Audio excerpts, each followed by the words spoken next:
Salam əziz abituriyentlər, bugünkü mövzumuz Dövlət İmtahan Mərkəzinin 2025-ci il tarix test topusunda yer alan Slavyanların ölkəmizə yürüşləridir.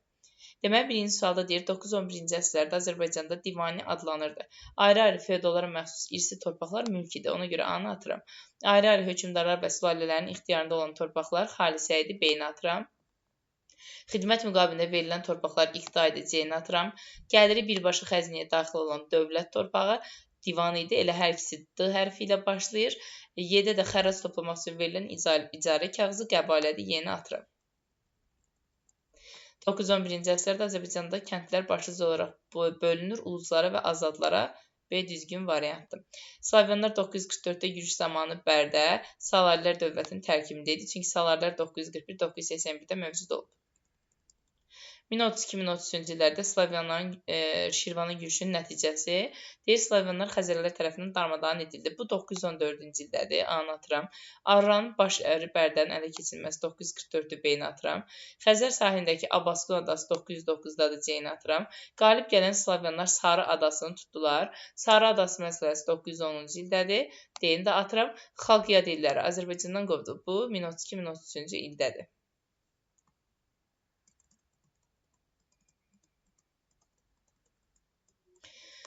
10-cu əsrdə Slavyanların Azərbaycana yürüşlərinin məqsədi təbii ki də soyğunçuluq və qəniməti ələ keçirmək. Yalnız 944-cü ildə bir fərq var idi Bərdəyə yürüşdə, orada məqsəd möhkəmlənmək idi. 9-11-ci əsrlərdə Azərbaycanda göstərilən əlamətlərin aid olduğu torpaq mülkiyyət forması. Mülkədarların irsi torpağı idi, elə adından məlum olduğu kimi mülk satıla, bağışlana, hətta icarəyə də verilə bilər. 9-11-ci əsrlərdə Azərbaycanda göstərilən əlamətlərin aid olduğu torpaq mülkiyyət forması dövlətə xidmət müqabilində verilir. Şərt torpaq mülkiyyəti idi, iqta.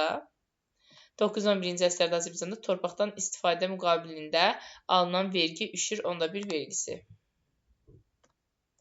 9-11-ci əsrlərdə Azərbaycanda mülk ayrı-ayrı feodallara məxsus irsi torpaqlar idi. Sahibi də dedik ki, malik adlanır və yaxud da mülkədar. 9-11-ci əsrlərdə Azərbaycanda aslı kəndlər adlanır uluzlar, azad kəndləri də azadlar. Azərbaycanda 9-11-ci əsrlərdə mövcud olmuş vergilərin adlarından ibarət sxemi tamamlayaq. Deməli, üşür bu dövrdə idi. Gezit ola bilməz, məsələn, Bayrat ola bilməz, çünki Monqollardadır. Gezit ola bilməz, Sasanilərdədir. Deməli, Xaraq Sasanilərdədir. Malcəhət ümumiyyətlə bu dövrdə deyil, cizyə ərəblərin dövründədir, can vergisi ona görə Y düzgün variantdır. Azərbaycanda üşür və xaraqa aid oxşar cəhət. Deməli, Sasanilər dövründə kəndlərdən alınan yox, ərəb xilafət dövründə deməli, üşür Sasanilərin dövründə yox idi deyə, sırf yəni ona görə anlatıram. Köçər mallar kəndlərdən otlaqdan istifadəyə görə deyildi, vergi toplamaq üçün icazə sənədi qəbul idi.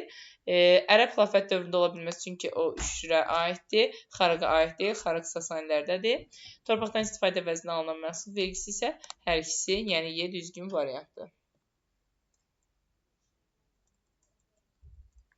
10-cu əsrə aid olan hadisələr. Bərdənin Slavyanlar tərəfindən işğalı, müqəddəs Rum imperiyasının yaranması 944 və 962-ci il ilə A variantı düzgündür. B niyə yanlışdır? Frank imperiyası 843-də yaranıb, Şəddadililərin süqutu isə 1088-dir. Fransa krallığı 843-də, Şirvanşahlar dövləti 861-dədir, C-ni atıram. İspaniyanın ərəblər tərəfindən tutulması 711-ci ildə, Kordova xilafəti isə deməli 8-ci əsrdə D-ni atıram. Xürrəmlər hərəkatı və Eldənizlər dövləti. Xürrəmlər 778-837, Eldənizlər dövləti 1136 idi. Yeni də atdım. Cavab oldu A. 9-11-ci əsrlərin ortaları Azərbaycan tarixi üçün səciyyəvi idi. Qədim dövlətçiliyin ənənələrinin itirilməsi yanlışdır. Feodal münasibətlərin yaranması 3-cü əsrdədir. Tiflis müsəlman əmirliyin ləğvi 1122-ci ildədir. Slavyan əleyhinə Bizansla ittifaqın qurulması yanlışdır. Kəndlərin uluzlara və azadlara bölünməsi ümumi bir anlayışdır. Yəni 9-da da 11-də də bu aralıqda kəndlər həmişə kücür olub, uluzlar və azadlar. 9-11-ci əsrlər Azərbaycan iqtisadiyyatı üçün səciyyəvi deyil. Torpaq üzərində xüsusi mülkiyyəti mövcudluğu var idi, mülk var idi. Vergilərin toplanmasında məzban ola bilməz. Məzban burada yox idi, çünki Sasanilərin dövründədir. Sasani 7-ci əsrdə artıq süqut etdiyinə görə 15-də B, yəni yanlış cavabdır. 9-11-ci əsr Azərbaycan iqtisadiyyatı üçün səciyyəvi deyil. Vergilərin toplanmasına qazıların nəzarət etməz. Qazılar məhkəmə işlərinə baxır deyə elə 16-da A yanlışdır.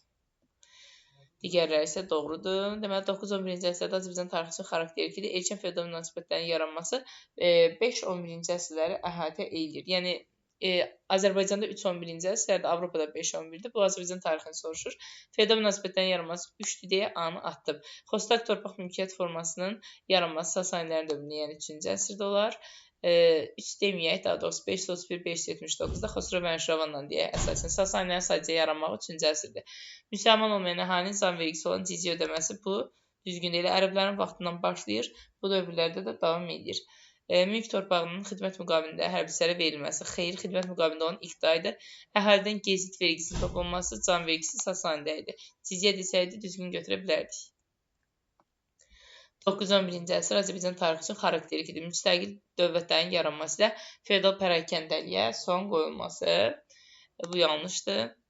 Feodal pərakəndəliyə hələ son qoyulmayıb. Xərəcin ancaq pulla alınması məhsul vergisi idi. Əsasən əkinçinin inkişaf etmədiyi bölgələrdə yaşayan kəndlər uluzlar adlanırdı. Deməli, azadlar dağlıq bölgədə yaşayır. Uluzlar isə düzənlik bölgələrdə yaşayırdılar. Əkin sahəsindən asılı olaraq kəndlərdən xaraq vergisi toplanmaz, xərəc olar. Divan və xassəli torpaq mülkiyyət formaları ərəblərdə olduğuna görə 9-11-də də bunlar var idi. Azərbaycan 1030-cu illər tarixinə aiddir. Oğuzların Rəvvayda ərazidə məskunlaşması 1028-ci yeni atıram. Şamaxın qarət və talanlara məruz qalması isə bu dövrdə də alanların yürüşü, hətta sərilər falan da yürüş eləmişdi. Yeni dövləti yox idi. Əbəsvar Şavur Bizans gürcüləri məğlub etməmişdi, ləşkəri idi. Savarilərin ölkəni vahid halda birləşdirilməsi 10-cu əsrdə idi. 9-11-ci əsrdə Azərbaycanın sosial-iqtisadi həyatı üçün səciyyəvi idi.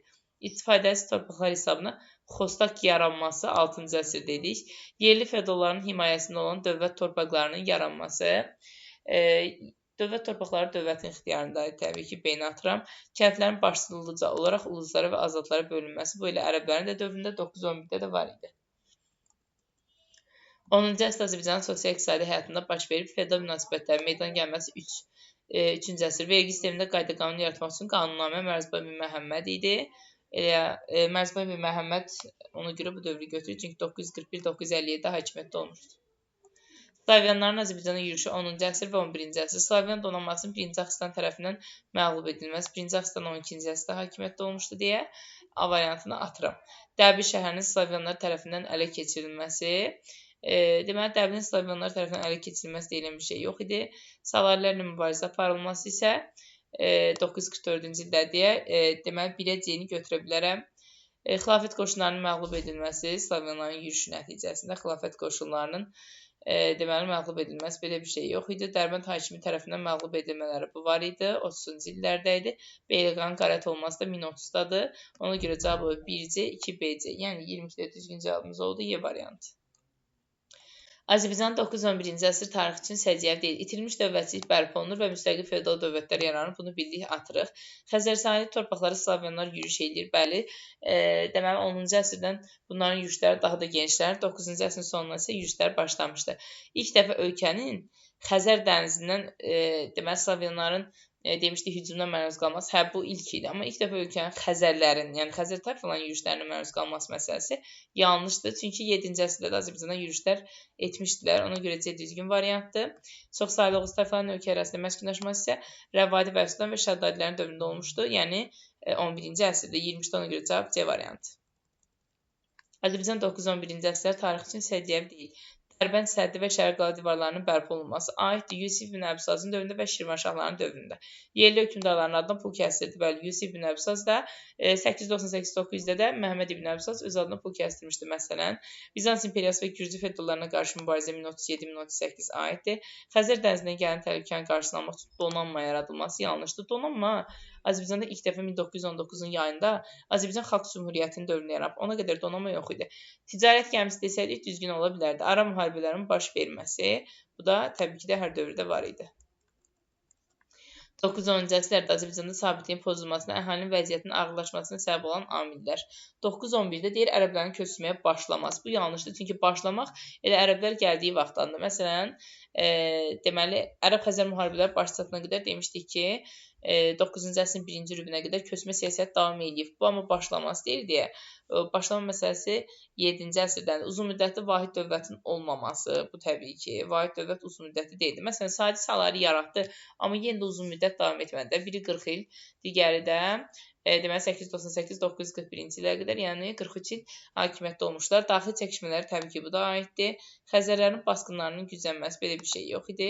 Bir-birinə əvəz edən sülalələr arasında mübarizə. Bəli, dedik ki, məsələn, sadəcə hökmdarı Deysəmə, Mərzban bin Məhəmməd qalib gəlir, yeni dövlət yaradır.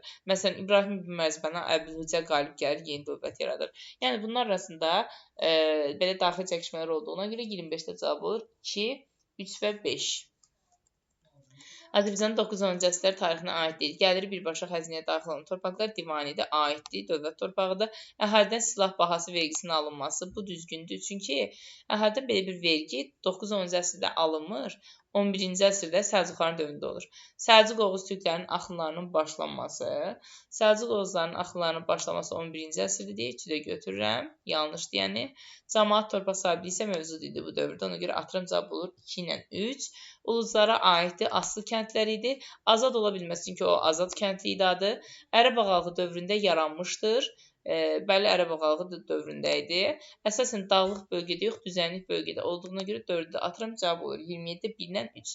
Belə əziz abituriyentlər, əgər daha çox videonun gəlməyini istəyirsinizsə kanalıma abunə olmağı, videoları bəyənməyi və şərh yazmağı unutmayın.